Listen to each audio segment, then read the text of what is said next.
Aleluia! Glória a Deus! Obrigado, Senhor, pelo seu amor, pela sua graça, pela sua bondade. Estávamos perdidos no império de trevas, escravos do pecado. Irmãos, Ele nos amou, Ele nos reconciliou com Ele mesmo, nos chama de filhos, transformou a nossa natureza. Falava no culto das 8 que nós estamos vivendo a melhor vida. Não há vida melhor que pudéssemos viver, se não é a vida com o Senhor, se não fosse caminhar com o Senhor. Nada se compara a essa vida que estamos vivendo. Sabe, eu achava que ser crente era ser chato, careta, viver para obedecer um tanto de regra. Pode isso, não pode aquilo, não pode aquilo outro. Não, eu descobri, eu estou vivendo os melhores dias da minha vida. Amém. Saímos de uma escravidão, de um tipo de vida. Estamos nos tornando seres humanos que nós não conseguimos ser por nós mesmos. Que a palavra e o Espírito têm nos tornado cada dia melhores, cada dia mais transformados. Você olha para a sua vida no passado e olha hoje e diz: tanto que eu avancei, quanto eu melhorei. Isso não vai parar e não vai parar em nome de Jesus. Amém. Você está animado para a palavra nessa manhã? Graças a Deus. Pode tomar o seu lugar. Abra comigo a sua Bíblia em Provérbios, capítulo 3. No início do ano, nós recebemos uma direção de tratar especificamente sobre generosidade, a contribuição. Eu particularmente, o pastor saiu de férias e tanto eu quanto o pastor Anderson, nós ficamos responsáveis durante os domingos tratar desse assunto. E meu negócio, a gente sabe que você tem uma inclinação maior por determinados assuntos, então meu negócio é estudar escatologia, justiça, realidades de nova criação. Até tinha uma familiaridade com a apostila de prosperidade, com o assunto em si de uma forma geral, mas nunca tinha dedicado tempo a estudar esse assunto com profundidade. E estudando para a tarefa que havíamos recebido, a direção que havíamos recebido para o início do ano, eu fiquei assustado, surpreso e maravilhado com a ênfase que a Bíblia dá quando o assunto é a contribuição, o dízimo, as ofertas. E eu espero que se você me ouviu falar no início do ano, você vai se lembrar de algumas das coisas que tratamos aqui. Se você não ouviu ainda, só de falar desse assunto, dízimo e oferta, alguém já se treme todo. Parece que eu ouvi um pastor dizendo que parece que a última coisa que se converte na vida de alguém é o bolso. Fica comigo até o final. Nós vamos sair daqui com um entendimento ampliado no que diz respeito a esse assunto. E estudando, eu descobri que são mais de 2.000 versículos que falam do assunto da contribuição, plantar, colher, dízimo, oferta. Mais de 2.000 versículos. Irmão, se nós unirmos os versículos que falam de oração e de fé, oração e fé são importantes ou não são na caminhada cristã? Fé é imprescindível, sem fé ninguém agrada a Deus. Se nós unirmos o que a Bíblia fala de oração e fé, nós não chegamos a 400 versos.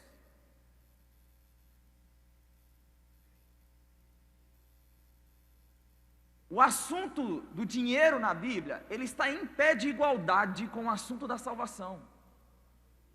Obviamente não que seja mais importante que a salvação, mas porque a relação com o dinheiro é delicada. E nessa manhã eu quero, em nome de Jesus, poder trazer luz para você. Provérbios 3, versículos 9 e 10.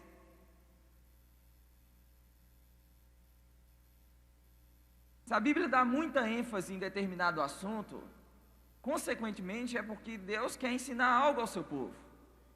Se Deus dá muita ênfase, nós também precisamos dar ênfase. Quem pode dizer amém por isso? Amém.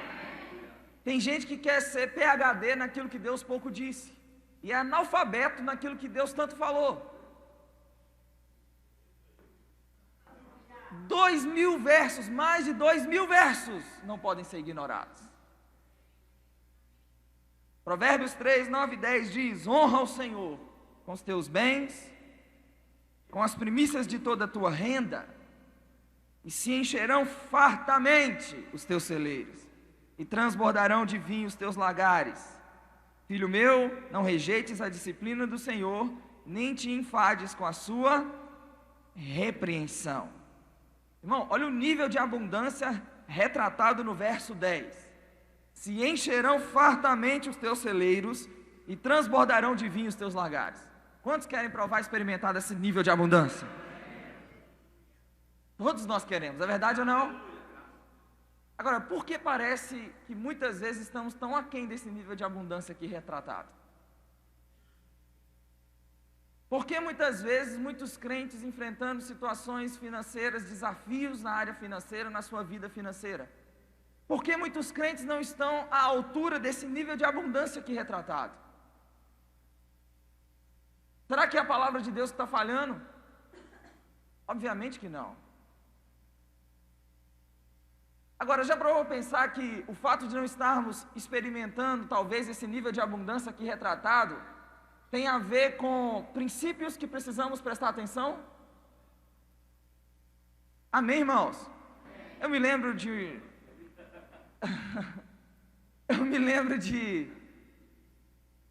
uma igreja que eu era membro, e o púlpito era um caixotão enorme assim, e chegava no momento do dízimo e oferta, parecia que o pastor quase que escondia atrás daquele caixotão e dizia: misericórdia, irmãos, vamos fazer isso o mais rápido possível, com medo de falar do assunto, com medo.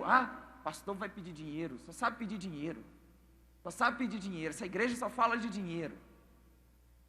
Não sei se só eu tive essa experiência, eu creio que se você tem mais tempo que eu de evangelho, você vai concordar comigo, que há um tempo atrás, as lideranças morriam de medo de falar de dinheiro. Aí o tempo passou, e a gente vê homens de Deus, começou a dar a cara para bater, falar do assunto, por amor a Deus, por amor à obra, para manutenção dessa estrutura física do reino, e exige mesmo, e é necessário. E aí hoje em dia parece que há alguns líderes que quase nos obrigam a contribuir com algo. Enfatiza tamanha necessidade, enfatiza tanto uma necessidade que quase nos coloca contra a parede. Se a gente não sai daquela reunião sem contribuir, a gente se sente até mal. De um extremo ao outro, parece que ainda nos falha entender qual a razão que deveria nos mover nesse momento da contribuição. O que Deus está pedindo é honra. Antes de falar de celeiros cheios, transbordando os lagares, Deus diz: eu quero honra. Eu não quero que vocês tragam alguma coisa porque há uma necessidade física. Eu não quero que vocês tragam alguma coisa por causa desse propósito, por causa desse objetivo. Eu quero honra. Diga comigo: dar honra é dar o primeiro pedaço de bolo para a pessoa mais especial na ocasião. Quem já fez isso? Você vai chegando nos 30, não é tão divertido mais fazer aniversário. Né, pastor Rodrigo? Pastor Rodrigo já andou mais quilômetros que eu. Antigamente fazia aniversário, era festa de aniversário, não é, mãe? Era festa de aniversário, era o bolo, não podia falhar o bolo, não podia falhar o bolo. E aí, naquela ocasião, tinha o primeiro pedaço que você sempre dava para alguém que você julgava ser a pessoa mais especial na ocasião. Isso é honra, é fazer distinção, é distinguir. O Senhor está dizendo: me dê honra com os teus bens, com as primícias de toda a tua renda. Mais do que qualquer outra coisa que eu e você venhamos a imaginar, em qualquer nível de contribuição que Deus instituiu e que venhamos a praticar, nós precisamos entender e enxergar nessa manhã que a contribuição ela é uma questão de honra. Deus pede honra. Eu ouvi um pastor contando uma experiência que teve, e eu achei muito interessante e muito marcante. Ele disse que viajou para um país da África, uma longa viagem. Chegou lá, a última coisa que ele queria era culto, igreja, queria descansar. Chegou lá, os pastores disseram: não, nós vamos para uma vigília, nós temos uma vigília hoje. Imagina você, viaja 12 horas, 10 horas de avião, e aí você chega, tem uma vigília. Irmão, fala sério, a carne quer a cama, descanso, não é verdade?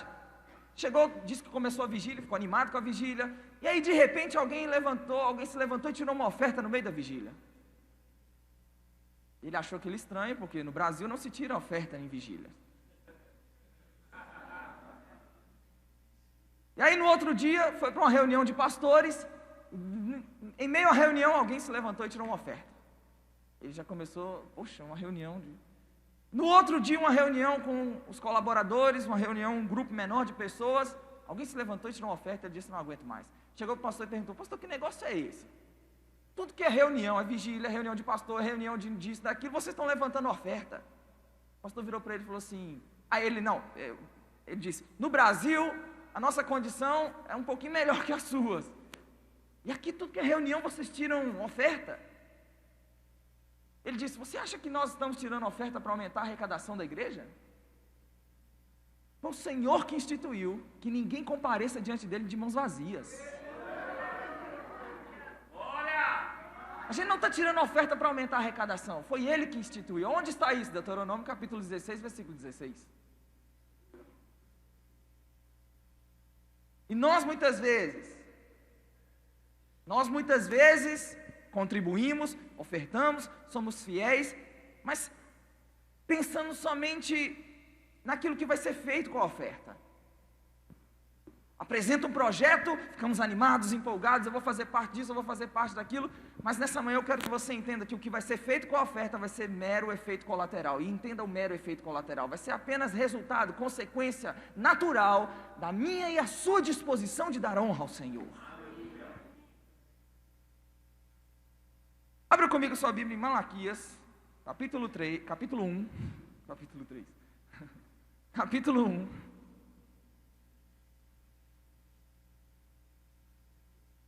Diga comigo: o propósito da oferta não é suprir projetos.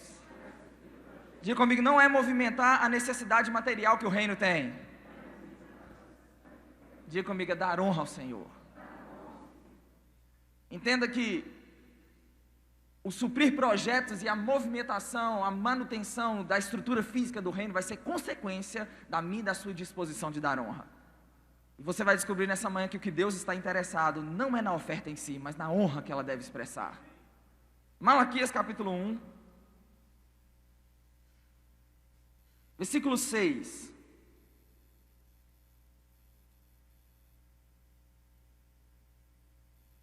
Quantos acharam? O filho honra ao pai, o servo honra ao seu senhor. Se eu sou o pai, onde está a minha honra? Se eu sou o Senhor, onde está o respeito para comigo? Então, antes que você ache que o Senhor está falando de um tipo de honra diferente da qual nós estamos falando, continue lendo o texto. Diz o Senhor dos exércitos a vós outros, aos sacerdotes, que desprezais o meu nome. Vós dizeis: em que nós desprezamos o teu nome? Ou seja, filho honra ao pai, o servo honra ao Senhor. Então, nesse nível de relacionamento, a honra. Eu sou o pai, eu sou o Senhor, cadê a honra para comigo, cadê o respeito para comigo? E aí, em que nós estamos desprezando o teu nome? Ou seja, em que nós estamos deixando de te honrar, Senhor? 7. Ofereceis sobre o meu altar pão imundo, e ainda perguntais: em que havemos profanado? Nisto que pensais, a mesa do Senhor é desprezível. Quando trazeis animal cego, ele está falando de oferta que era levada para o templo para ser sacrificado. Ele diz: quando trazeis animal cego para o sacrificardes, não é isso mal? Quando trazeis o coxo ou o enfermo, não é isso mal? Ora, pega essa oferta e apresente ao teu governador. Acaso terá ele agrado de ti e te será favorável, diz o Senhor dos exércitos. O que o Senhor está dizendo: pega esse tipo de oferta que vocês estão trazendo para mim e leva para o governador para ver se ele vai aceitar. Ah, pois bem, para os homens a gente faz o melhor, mas para Deus dá qualquer coisa. Dá um animal impuro, dá um animal com defeito. Continua lendo. Agora, 9. Pois suplicai o favor de Deus, para que nos conceda a sua graça. Mas com tais ofertas das vossas mãos, aceitará Ele a vossa pessoa, diz o Senhor dos Exércitos. Tomara houvesse entre vós quem feche as portas, para que não acendeis debalde o fogo do meu altar. Eu não tenho prazer em vós, diz o Senhor dos Exércitos, nem aceitarei da vossa mão a oferta. O que o texto está dizendo? Que quando Deus aceita a oferta e a pessoa. Quando Ele rejeita a oferta, Ele rejeita a oferta e a pessoa. É isso que está escrito ou não? Vá para Gênesis 4. Gênesis capítulo 4.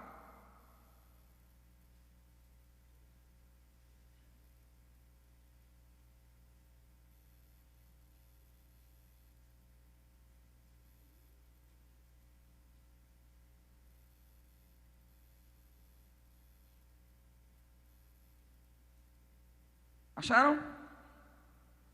Verso 2, Gênesis 4, verso 2 diz: depois deu à luz a Abel, seu irmão. Abel, ele foi pastor de ovelhas e Caim foi lavrador. Aconteceu que no fim de uns tempos, presta atenção nesse detalhe, no fim de uns tempos, trouxe Caim do fruto da terra, uma oferta ao Senhor. Então, ele era lavrador, e como lavrador, trouxe do fruto da terra uma oferta ao Senhor. Amém? Abel, por sua vez, uma vez que era pastor de ovelhas, trouxe das primícias do seu rebanho e da gordura deste. Agradou-se o Senhor de Abel, da pessoa, e da sua oferta. É assim que está escrito ou não? Ao passo que de Caim, a pessoa, e da sua oferta, não se agradou. Aquela história maravilhosa, Deus aceitou a oferta de Abel porque ele trouxe um cordeiro, e um cordeiro é um tipo do próprio Senhor Jesus Cristo, que seria sacrificado. Maravilhoso, mas essa história é linda quando o assunto é salvação. Amém? Então você aplica essa tipologia para apontar para Jesus, e isso deve ser mesmo feito. Amém? Mas analisa friamente o texto. Um era pastor de ovelhas, outro lavrador. Ambos trouxeram uma oferta ao Senhor. Obviamente, se Caim era lavrador, trouxe do fruto do seu trabalho uma oferta ao Senhor. Abel trouxe do fruto do seu trabalho uma oferta ao Senhor. Agora, por que Deus aceita um e rejeita o outro? Um coloca Deus em primeiro lugar, o outro deixa Deus para o fim da fila. Você notou isso no texto? Caim, no fim de uns tempos, trouxe uma oferta ao Senhor. Abel, diferentemente da atitude do seu irmão, Abel, por sua vez, trouxe das primícias, da primeira parte. Ou seja, enquanto um coloca Deus em primeiro lugar, o outro deixa Deus no final da fila. Do que nós estamos falando? O que o Senhor está pedindo? O Senhor está pedindo honra, honra. Eu quero honra com o quê? Com as primícias, com a primeira parte. Uma coisa que nós precisamos entender é que, se qualquer oferta agradasse a Deus, ambos trouxeram uma oferta ao Senhor. Amém, gente? Muitas vezes pensamos, qualquer oferta agrada a Deus, o negócio é dar uma oferta. Não. O que o texto nos chama a atenção é que não é o que eu faço, é como eu faço. Não é o que eu estou fazendo, é a forma ou a maneira como eu estou fazendo. Que Deus quer, diga comigo, honra. Deus quer estar em primeiro lugar na nossa vida. Abel trouxe da primeira parte, das primícias, uma oferta ao Senhor. E o Senhor se agradou da sua oferta, se agradou da pessoa de Abel. Abra comigo Marcos capítulo 12.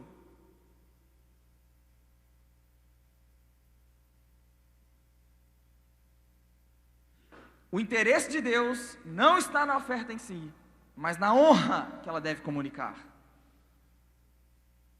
Marcos capítulo 12, deixa eu te mostrar outro texto que mexe com essa verdade. Marcos 12, versículo 41.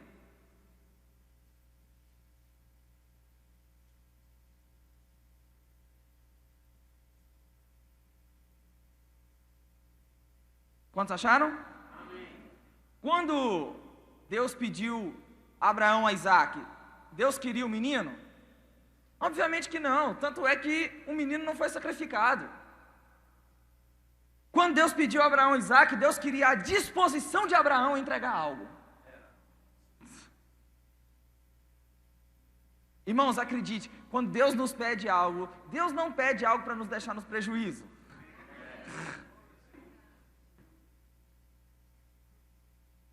Leia comigo Marcos 12, verso 41 diz: assentado diante do gasofilácio, observava Jesus o quanto o povo lançava ali. É isso que está escrito?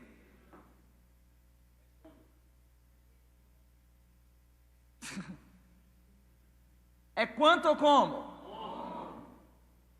Até mesmo porque o quanto é relativo. R$50 para um é a feira do mês, para outro é trocado, troco.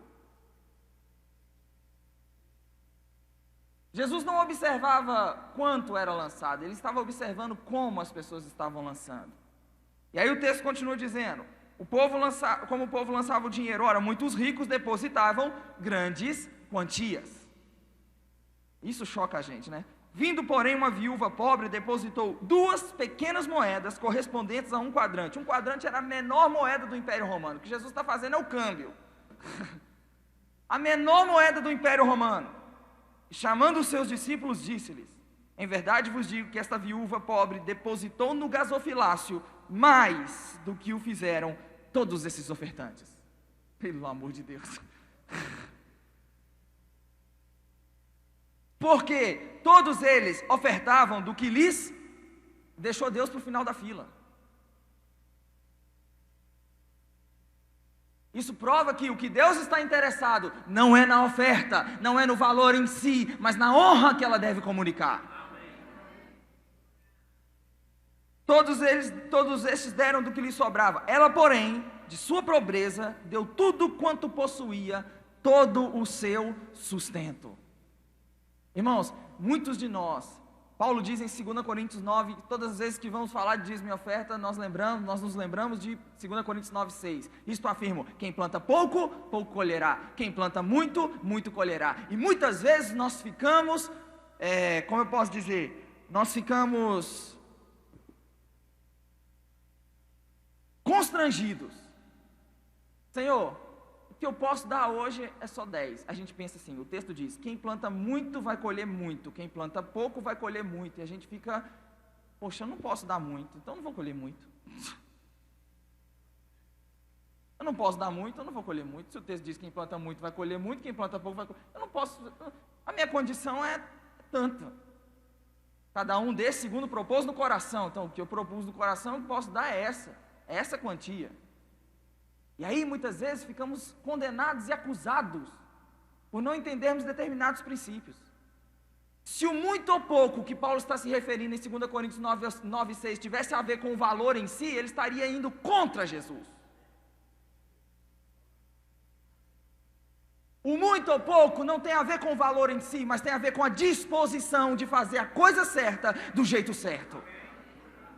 A disposição de dar honra ao Senhor, a disposição de colocar Deus em primeiro lugar, independentemente do valor, se é 10, se é 20, se é 50, se é 100, se é 1000, tem muita gente dando 1000 que poderia dar 3000, tem muita gente dando 3000 que poderia dar 10.000, agora tem muita gente que muitas vezes não pode dar nem 50, mas está dando 60, tirando de outro lugar e dando honra ao Senhor.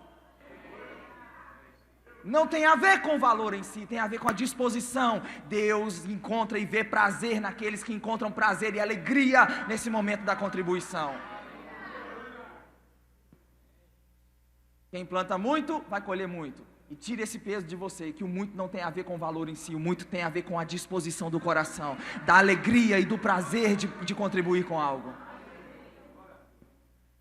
Olha comigo, Salmo 62, verso 10, deixa esse texto aberto aí, não leia antes do que eu vou te falar, porque é covardia, sacanagem, espere até o momento em que eu disser para você que é para ler,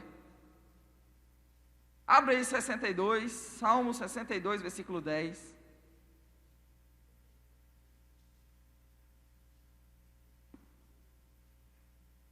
Uma palavra liberta a gente, né?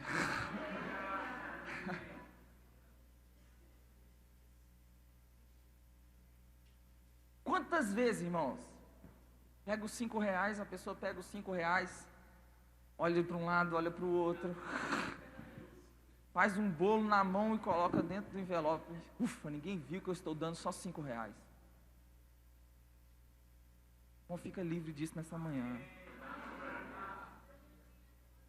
Até os R$ 5 com a disposição no coração de dar honra ao Senhor, com alegria, com prazer de fazer. Que adianta dar grande quantia com o coração sangrando? Vou sentir tanto sua falta. Coloca no gasofilácio quase fazendo um pranto, um velório. Se pudesse, enfiava a mão lá de novo e pegava. Deus não quer isso. Agora, por que Deus pede honra? É uma boa pergunta. Engraçado, né, que eu faço a pergunta e eu mesmo falo que ela foi boa. Por que Deus pede honra? Será que Deus é carente? Tem problema de autoestima? Precisa me dar uma honrinha aí para me sentir melhor? Será que é por isso que Deus pede honra? Tem muitas formas de honrar a Deus. Mas o que nós estamos falando nessa manhã é uma honra específica que Deus pede, com os bens e com as primícias. Irmãos, o fato de Deus pedir honra tem tudo a ver com algo que precisa acontecer em nós. Quando Deus pede honra, em outras palavras, significa que Ele quer estar acima de qualquer coisa, de qualquer valor, de qualquer bem material na nossa vida. Eu vou te provar isso, eu vou te mostrar já já. O único Deus na Bíblia, chamado Deus, concorrendo diretamente com o senhorio do Senhor no coração do homem, é o dinheiro. Você está em Salmo 62, 10? Só eu que não. Oh, Jesus. Se as vossas riquezas... 10. Não confieis naquilo que extorquis, nem vos vanglorieis na rapina. Se as vossas riquezas prosperam. Quantos vão experimentar de prosperidade nas riquezas? Amém? Você não está tão empolgado. O texto diz, se as riquezas prosperam, e não há problema nenhum em as riquezas prosperar. O negócio é, não ponhais nela o coração. O problema não é ter riqueza, o problema é quando o coração está na riqueza. Vou te mostrar Jesus ensinando isso. Mateus 6.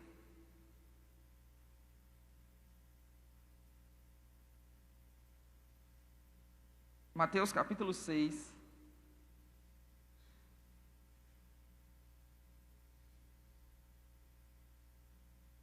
Geralmente, nós falamos do versículo 25 em diante. Ensinamos sobre não andar ansioso, quanto ao comer, beber, vestir. O Senhor vai providenciar tudo o que necessitamos. Não é verdade? Quantos de nós não já recorremos a esse texto como um socorro no momento de aflição, de confiarmos e descansarmos no Senhor? Mas sabe, irmãos, que o que Jesus está falando aqui vai um pouco além disso. O versículo 25, que geralmente nós partimos lendo dele, ele é resultado do que Jesus vem dizendo lá no 19. O que ele diz no 19? Não acumuleis para vós outros tesouros sobre a terra, onde a traça e a ferrugem corrói, onde os ladrões escavam e roubam. Mas ajuntai para vós outros tesouros no céu, aonde a traça e a ferrugem não corrói, onde os ladrões não escavam nem roubam, porque onde estiver o seu tesouro, aí estará também o seu coração. São os olhos a lâmpada do corpo. Se os teus olhos forem bons, todo o teu corpo será luminoso. Se os teus olhos forem maus, todo o teu corpo estará em trevas. Porquanto, caso a luz que haja em ti sejam trevas, que grandes trevas serão? Ninguém pode servir a dois senhores, porque ou há de aborrecer-se de um e amar o outro, ou se devotará a um e desprezará o outro. Não podeis servir a Deus e às... O que Jesus está acabando de dizer? que a riqueza é chamada de Deus concorrendo com o senhorio do próprio Senhor no coração do homem. E que se nós nos empenharmos em agradar a um, nós vamos desprezar o outro. E aí, é nesse contexto, que contexto? Não ajuntar tesouros sobre a terra, não fazer do objetivo da vida somente acumular e ter, acumular e ter, acumular e ter as coisas dessa vida. Ele diz, ao contrário de ajuntar tesouros sobre a terra, onde traça ferrugem, corrói, onde ladrões escavam e roubam, ajunta tesouros no céu. Lá traça ferrugem não corrói, lá ladrões não escavam e nem roubam. Onde tiver o seu tesouro, aí também vai estar o seu coração. Ou seja, tem muita gente, o que Jesus está dizendo é que tem muita gente muito mais interessada em acumular e ter para as coisas dessa vida, e isso prova que o coração dela está nessas coisas, do que em ajuntar tesouros no céu. A riqueza é um Deus concorrendo diretamente com o senhorio do Senhor no coração do homem. E aí no 25 ele diz, não andeis ansiosos pela vossa vida, quanto ao que vocês vão comer, beber, nem pelo vosso corpo, quanto ao que é a vez de vestir. Continua lendo, versículo 25, não é a vida mais do que o alimento? Não é o corpo mais do que as vestes? Observai as aves do céu, não semeiam, não colhem, nem ajuntam em celeiros, contudo vosso Pai Celeste a sustenta. Porventura não valeis vós muito mais do que as aves? Ou qual de vós, por ansioso que esteja, pode acrescentar um côvado ao curso da sua vida? E por que andais ansiosos quanto ao vestuário? Considerai os lírios do campo, eles não trabalham nem fiam, contudo vos afirmo que nem Salomão em toda a sua glória se vestiu como qualquer um deles. Ora, se Deus veste assim a erva do campo, que hoje existe e amanhã lançada no forno, quanto mais a vós outros homens de pequena fé. Portanto, não vos inquieteis dizendo que comeremos, que beberemos ou com que nos vestiremos, porque os gentios, ou o povo sem Deus, o povo que não está em aliança com Deus, é que procuram todas estas coisas, pois o vosso Pai Celeste sabe que necessitais de todas elas. Mas, 23, buscai em primeiro lugar o seu reino e a sua justiça, e todas estas coisas serão acrescentadas. O que Deus condena? A riqueza? De jeito nenhum. Ele condena a repreensão divina quando o coração está na riqueza. E se o coração estiver na riqueza, desprezou o outro Deus. Quando o coração está na riqueza, eu e você elegemos um Deus e desprezamos o outro Deus. O que ele está dizendo é, deixa eu ser Deus enquanto eu acrescento as riquezas. Me coloque em primeiro lugar no seu coração, me coloque em primeiro lugar, busque o meu reino, busque a minha justiça, e as riquezas ou as coisas dessa vida eu vou acrescentar. Irmãos, Deus não está no negócio de tirar, Deus está no negócio de acrescentar.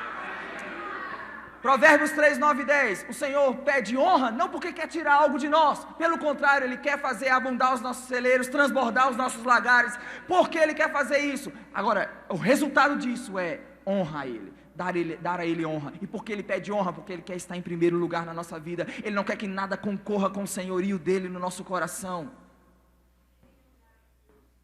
O que Jesus está dizendo? Ele não vai tirar, Ele vai acrescentar.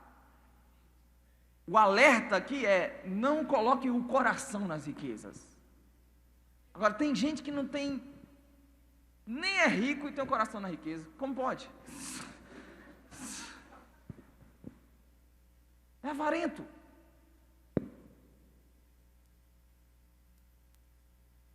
Tem gente que pensa assim, Senhor, quando você começar a me abençoar, eu vou ser fiel. Irmãos, eu e você podemos começar a sermos fiéis aonde estamos. Eu já te mostrei que a oferta em si não tem a ver com o valor. O que agrada a Deus não é o valor em si, mas a disposição de dar honra a Ele, a disposição de colocar em primeiro lugar. Então nós podemos começarmos a sermos fiéis aonde nós estamos. Agora, o que muitas vezes nós precisamos entender é que a nossa fidelidade, a nossa disposição de dar honra ao Senhor vai desatar esse ciclo de provisão abundante na nossa vida. Quero te mostrar mais 2 textos para nós orarmos. O primeiro deles é Mateus 13, versículo 22. Você está no capítulo 6, anda aí para o capítulo 13.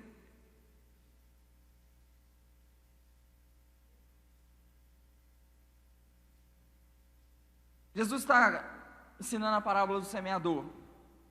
E aí ele diz que um dos tipos de terreno em que a semente caiu e ficou impossibilitada de produzir fruto, versículo 22, Mateus 13, versículo 22, ele diz: o que foi semeado entre os espinhos é o que ouve a palavra, Porém, os cuidados do mundo e o quê? Sufocam a palavra e fica infrutífera. A oferta é algo tão espiritual quanto oração, fé, qualquer outra instrução que venhamos a praticar da palavra. Tem gente que acha que o ato de vir aqui contribuir com algo não tem nada de espiritual nisso. Para e pensa comigo. A Bíblia diz, falando de Cornélio, diz em Atos capítulo 10, o Senhor disse para Cornélio: Cornélio, as tuas orações e as tuas esmolas subiram à memória diante de mim. Oração espiritual? Sim. O que o Senhor está dizendo aqui? A oração e a esmola é o que eu faço pelo necessitado. O Senhor diz, tão quanto espiritual é a oração, as esmolas também subiram à memória diante do Senhor. Atos capítulo 5, versículos 3 e 4 diz: Então disse Pedro: Ananias, por que encheu Satanás o teu coração para que mentisse ao Espírito Santo, reservando parte do valor do campo? Conservando porventura não seria teu?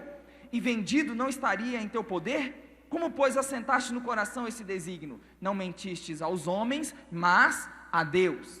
Espera aí, a oferta não é algo importante? O Espírito Santo e Satanás procurando teu coração do homem no momento de contribuir com algo? Vou falar de novo. Não é espiritual a oferta? Não é espiritual a contribuição? Satanás e o Espírito Santo disputando o coração do homem no momento da oferta.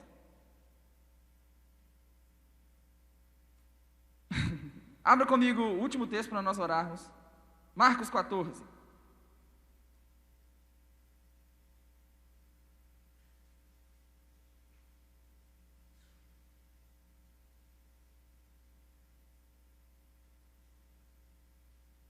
Versículo 3, Marcos 14, versículo 3.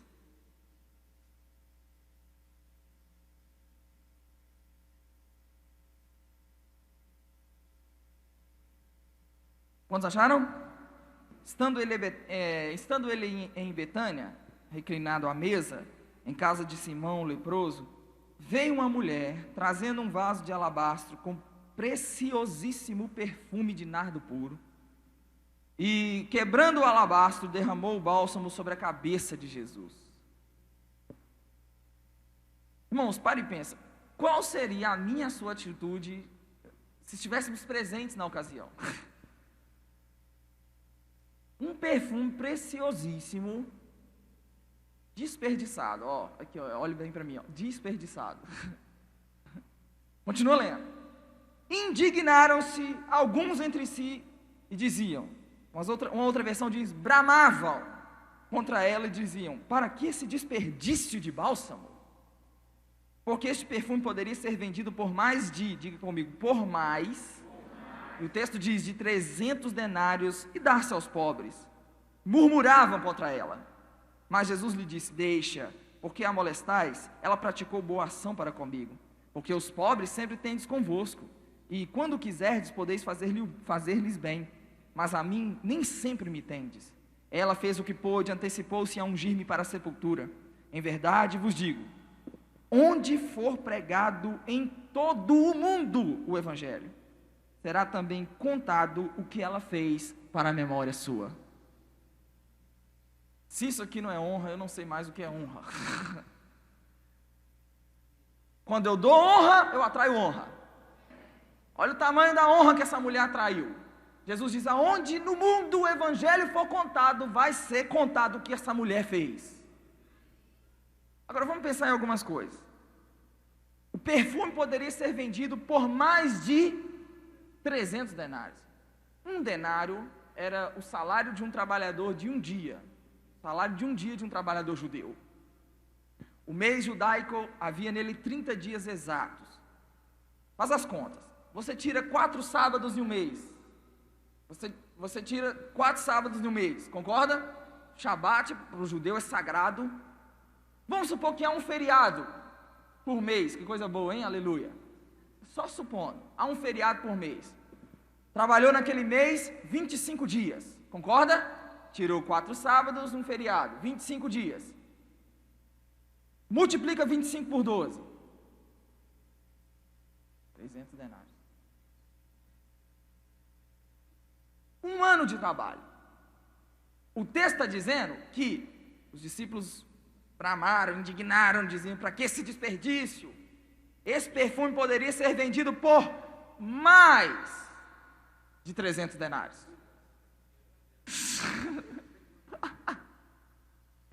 O pastor está dizendo que o dinheiro era dela e eles estavam reclamando do dinheiro dela. Você está entendendo o que está acontecendo aqui, irmãos? Vai saber, os discípulos estão falando de ser vendido de segunda mão. Vai saber quanto custou aquela mulher adquirir esse perfume. Um ano inteiro de trabalho, ela chegou e na cabeça de Jesus. Agora, pensa de novo na pergunta: qual seria a minha, a sua reação? Sabendo que um denário valia um dia de trabalho, e não se trabalhava no ar-condicionado como se trabalha hoje. Quando você vai a Israel, é deserto, queridão. Sol rachando. Para os discípulos foi desperdício, para Jesus foi honra. Irmãos, não importa o que vai ser feito com a oferta. O que importa e o que Deus quer de nós é a disposição de dar honra a Ele, de colocá-lo em primeiro lugar, de dizer: o Senhor tem mais valor do que qualquer valor material. Não importa se foi um ano de trabalho, não importa o que vai ser feito com a oferta, se há uma direção do Senhor, o que conta para o Senhor é a honra. Tem muita gente que diz: Senhor, me dá só o que eu preciso. Senhor, eu só quero o que eu preciso, só as minhas necessidades. Isso é um pensamento egoísta. Isso é um pensamento de alguém que só pensa em si. Deus não quer dar só o que nós precisamos. A Bíblia diz em 2 Coríntios capítulo 9 que o Senhor vai fazer abundar a sementeira. O que o Senhor quer é que haja pão na nossa vida, mas que Ele vai transbordar, Ele vai aumentar e vai fazer multiplicar a sementeira. Eu tenho pão, mas eu tenho semente para lançar. Eu tenho pão, mas eu tenho semente para alcançar. Eu tenho pão para mim, mas eu tenho para socorrer o outro. Eu tenho para mim, mas eu tenho para dar honra ao Senhor. Eu tenho para mim, eu tenho também para poder suprir as necessidades materiais que o reino tem. Eu não estou pensando só em mim. Eu quero ser não como uma represa, mas como um leito de um rio. A água entra, a água sai, nunca para de entrar, nunca para de sair. O que o Senhor quer de nós nessa manhã? Honra. Queria que você ficasse de pé.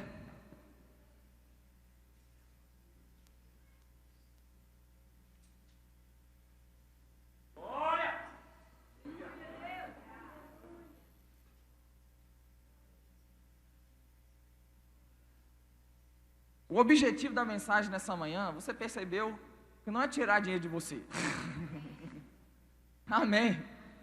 O objetivo nessa manhã é que a gente possa fazer a coisa certa do jeito certo. Amém. Esquece a pessoa que está do seu lado. Eu tenho que ir lá só para as pessoas verem que eu estou dando. Não é isso. Eu tenho hoje os R$5. Para com essa coisa de ficar: meu Deus, eles estão vendo eu dando só R$5 escondido. A mulher deu só uma moedinha e Jesus disse: agradou a Deus, agradou, ela deu mais do que todos eles. É engraçado que muitas vezes os fariseus hipócritas, às vezes vão dar uma oferta grande, eles fazem assim, parece que vai mostrar para todo mundo, tira a nota de R$100 e faz até 5 a ela,